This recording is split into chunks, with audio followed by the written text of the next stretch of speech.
কোনটি ভাগ দ্বারা বোঝায়?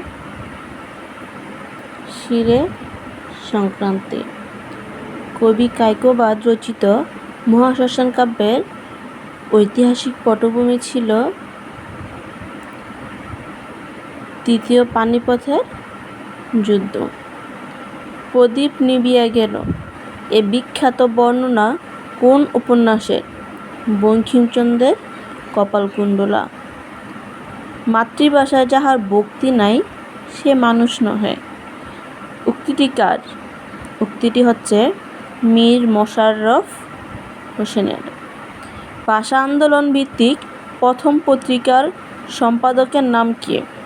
হাসান হাফিজুর রহমান। সিঙ্গার রসকে বৈষ্ণব পদাবলিতে কি রস বলে? মধুর রস। ডক্টর মোহাম্মদ শহীদুল্লাহ সম্পাদিত চর্যাপদ বিষয়ক গ্রন্থের নাম কি? Buddhist মাইস্টিক song. পূর্ববঙ্গ গীতিকার লোকপালাসমূহ সংগ্রাহক কে? চন্দ্রকুমার দে। শাক্ত পদাবলীর জন্য বিখ্যাত রামপ্রসাদ সেন। অলৌকিক স্টিমার গ্রন্থের রচয়িতা কে? হুমায়ুন আজাদ। কাস্টম শব্দের পরিভাষা কোনটি যথার্থ? প্রথা। কাজী নজরুল ইসলাম তার কবিতায় কালাপাহাড়কে স্মরণ করেছেন কেন? প্রচলিত ধর্ম ও সংস্কার বিদেশী ছিলেন বলে। বর্গের কোন বর্ণসমূহের ধ্বনি মহাপ্রাণ ধ্বনি? দ্বিতীয় ও চতুর্থ বর্ণ। কদাকার শব্দটি কোন উপসর্গের যোগে ঘটিত? দেশি উপসর্গ যোগে ঘটিত।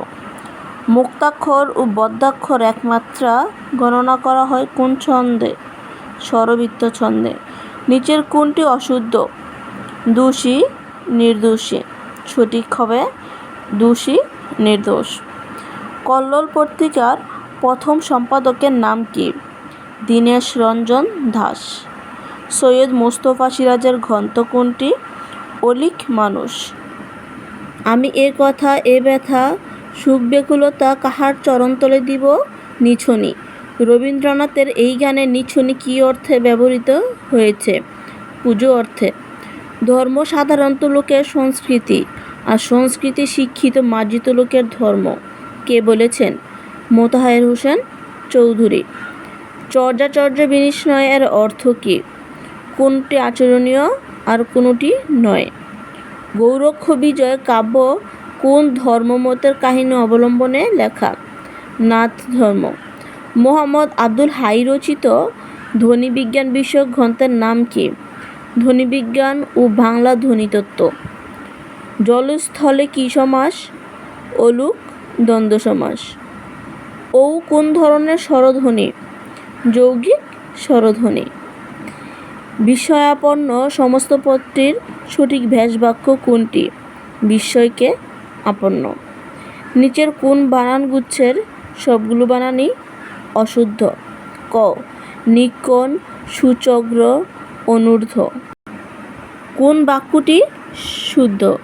তার কথা শুনে আমি আশ্চর্যান্বিত হলাম। ODE কি? কোরাস গান। বাংলাদেশে গ্রাম থিয়েটারের প্রবর্তক কে? সেলিম আল দীন। সমবিহারে শব্দটির অর্থ একযোগে। রবীন্দ্রনাথ ঠাকুরের গীতাঞ্জলি কাব্য প্রকাশিত হয় কোন সনে? 1910 সনে। আসাদের ষাট কবিতার লেখক কে? শামসুর রহমান। কোনটি মৌলিক শব্দ? গোলাপ। বাংলা সাহিত্যের ইতিহাস বিষয়ক গ্রন্থের মধ্যে কোনটি ডক্টর মোহাম্মদ শহীদুল্লাহর লেখা? বাংলা সাহিত্যের কথা। আসসালামু আলাইকুম।